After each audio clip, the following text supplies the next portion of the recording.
Hello students, how are you all? I hope all of you are doing great. आज हम लोग CBSE class 12 mathematics में continuity and differentiability की series में exercise 5.1 का जो रिमेनिंग पार्ट बचा हुआ है वो हम करेंगे। बेसिकली स्टार्ट हम क्वेश्चन नंबर 7 से करेंगे। प्रीवियस लेक्चर में हमने क्वेश्चन नंबर 1 से क्वेश्चन नंबर 6 तक अटेम्प्ट कर लिया था, तो आज बात करेंगे क्वेश्चन नंबर 7 की। बिना डिले के स्टार्ट करते हैं क्वेश्चन नंबर 7। देखते हैं students, f x equal to mod x plus 3 if x is less than equal to -3 -2x if -3 से 3 के बीच में है और 6x plus 2 if x is greater than equal to 3। हमारा फंक्शन कुछ तीन तरह से डिफाइंड है, तीन बार defined. F x equal to तीन डिफिनेशन है इसकी।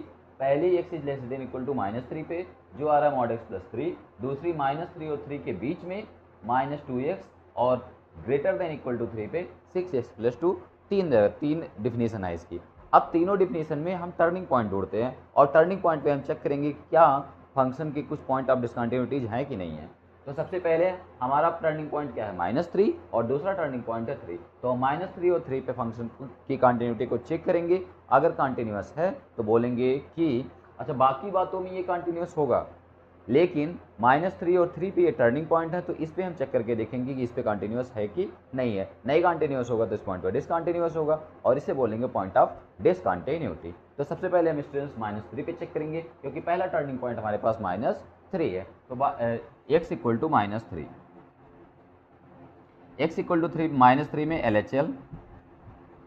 हम जानते हैं limit x tends to -3 plus -3 minus LHL minus होता है एफ एक्स। उसके बाद क्या होता है students, limit h tends to 0 f -3 minus h। ये वैल्यू हम पुट करेंगे। -3 से छोटा, -3 से छोटा स्टूडेंट किस में मिलेगा हमें, -3 से तो बड़ा है ये -3 से छोटा है तो हमारा फंक्शन ये डिफाइन होगा। तो कुल मिला के हमें जो डिफिनेशन मिलेगी वो limit h tends to 0 -3, x की जगह हमें लिखना है -3 माइनस h और प्लस का 3। स्टूडेंट्स बात करें इसमें जो निगेटिव है या पॉजिटिव है, क्योंकि सिंस एक पॉजिटिव नंबर है और -3 माइनस एक पॉजिटिव नंबर, कुल मिला के हमें जब भी लिमिट अप्लाई करेंगे तो ये 0 देगा और 0 देने की वजह से -3 हो जाएगा प्लस का 3 और प्लस का 3 आंसर विल बी प्लस का 6। तो हमें मिल गया आंसर कितना, प्लस का 6।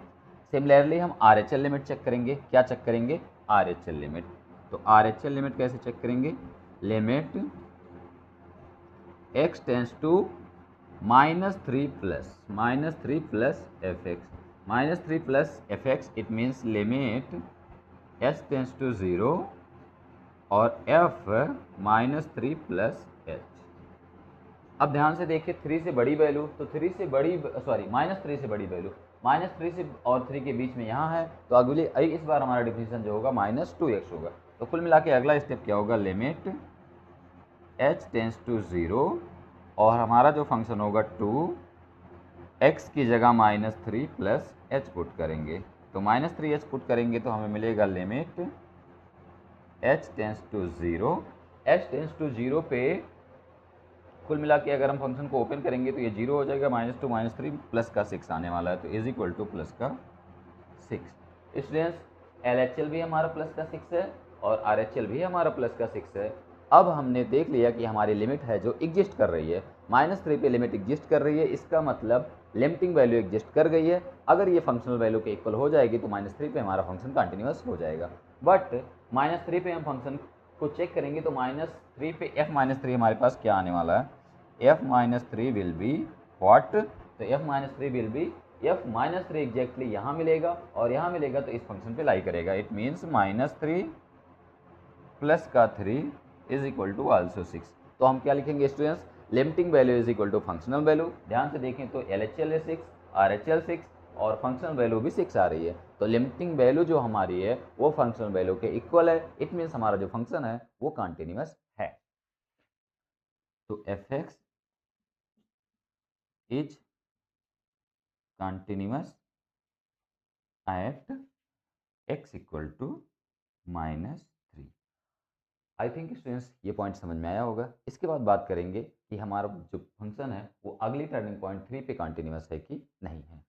स्टूडेंट्स अगर बात करें अगले टर्निंग पॉइंट 3 की, तो x इक्वल टू 3 पे हम फंक्शन को चेक करेंगे कि ये फंक्शन कंटिन्यूस है कि नहीं। तो x इक्वल टू 3 पे कैसे चेक करेंगे स्टूडेंट्स? x इक्वल टू 3 पे सबसे पहले LHL क्या होने वाला है? Limit x tends to 3 minus fx, और इसको हम राइट कैसे करेंगे अगले स्टेप में? Limit h tends to 0 f 3 minus h। 3 minus h का मतलब क्या है स्टूडेंट्स? 3 से छोटी वैल्यू। अब 3 से छोटी वैल्यू इसमें आएगी, तो इसका मतलब हमारा जो फंक्शन डिफाइन है 3 से छोटी वैल्यू पे -2x डिफाइन है। तो कुल मिला के हमारा जो अगला स्टेप होने वाला है वो लिमिट h टेंस टू 0 और -2 और x की जगह 3 माइनस h पुट करेंगे। अगेन ये लीनियर है, बिल्कुल कोई डाउट नहीं है, तो लिमिट अप्लाई करेंगे, आंसर विल बी -6।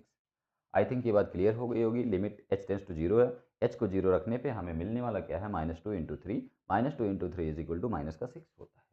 सिमिलरली हम RHL लिमिट चेक करेंगे, तो RHL लिमिट क्या कहता है? लिमिट x टेंस टू 0 नहीं 3 plus fx।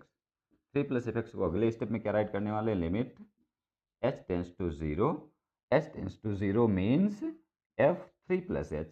3 plus h students क्या कहता है कि हमें फंक्शन की वैल्यू 3 से एबव पे चाहिए, मीन्स 3 से एबव पे हमें 6x प्लस 2 मिलने वाला है। तो लिमिट h टेंस टू 0 और क्या मिलने वाला है? 6 3 plus h plus 2। Limit apply करेंगे स्टूडेंट्स, तो हमें मिलने वाला है कि 18 plus two is equal to 20। अब ध्यान से देखिए, LHL RHL के बराबर नहीं है। इट मीन्स जब लिमिट एग्जिस्ट नहीं कर रही है तो कंटिन्यूटी की बात क्या करेंगे? तो लिमिट एग्जिस्ट नहीं कर रही है, इसका मतलब हम कहेंगे कि इस पॉइंट पे हमारा जो फंक्शन है वो डिसकंटिन्यूअस होगा और पॉइंट ऑफ डिसकंटिन्यूटी 3 है। तो since LHL not equal to RHL, so fx is discontinuous at x equal to 3, और x इक्वल टू 3 हमारा पॉइंट ऑफ डिसकंटिन्यूटी है इस क्वेश्चन के लिए। तो I think students question number 7 clearly समझ में आया होगा। Take care.